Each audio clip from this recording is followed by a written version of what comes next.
નમસ્કાર મિત્રો, સ્વાગત છે તમારું અમારી YouTube channel Gujarat jobs and ન્યૂઝમાં. મિત્રો, ગુજરાત વહીવટી સુધારણા પંચ દ્વારા એક મહત્વની અપડેટ સામે આવી છે.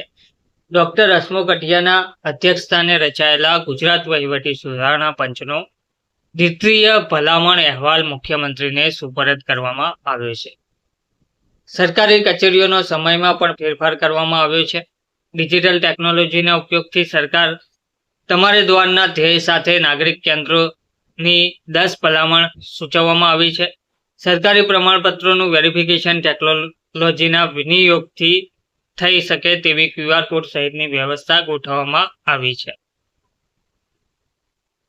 તો વિકસિત ભારત @2047માં વિકસિત ગુજરાત @2047ને અગ્રેસર રાખવાના ધ્યેયથી રાજ્ય શાસનના વહીવટી માળખા અને તેની કાર્યપદ્ધતિમાં જરૂરી ફેરફાર માટે રાજ્ય સરકારે નિયુક્ત કરેલા ગુજરાત વહીવટી સુધારણા પંચના બીજા અહેવાલમાં 10 ભલામણો કરવામાં આવી છે, જેમાં મુખ્યત્વે શૈક્ષણિક સંસ્થાઓ સિવાયની સરકારી કચેરીઓ માટેનો સમય સવારે 9:30 થી સાંજે 5:30 કરવા સૂચવાયું છે. આ ફેરફારથી કર્મચારીઓની કાર્યક્ષમતા વધશે અને વર્ક લાઈફ બેલેન્સના અભિગમના ધ્યાને રાખતા અસરકારક કાર્ય દિવસ વ્યવસ્થાપન દ્વારા ઉત્પાદકતામાં વધારો લાવી શકાશે.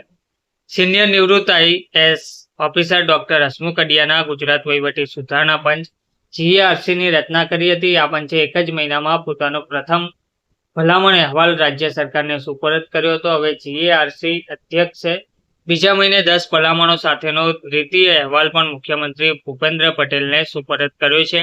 GARCના આ દ્વિતીય ભલામણ અહેવાલમાં જે વિષયો આવરી લેવામાં આવ્યા છે તેમાં સરકારી વેબસાઇટ અને એપ્લિકેશનની ગુણવત્તા, સુલભતા અને સુરક્ષા સુનિશ્ચિત કરવા માટે ઓગસ્ટ 2025 સુધીમાં બધી સરકારી વેબસાઇટનું મૂલ્યાંકન અને ભારત સરકારની વેબસાઇટ અને એપ્લિકેશન્સ માટેની માર્ગદર્શિકાનું પાલન કરવા જણાવવામાં આવ્યું છે. મુખ્ય ભલામણ નોલેજ ટ્રાન્સફર પ્રોટોકોલ વિકસાવશે. નાગરિક ચાર્ટર પર બનેલી એક મજબૂત સિસ્ટમ વિકસાવાશે.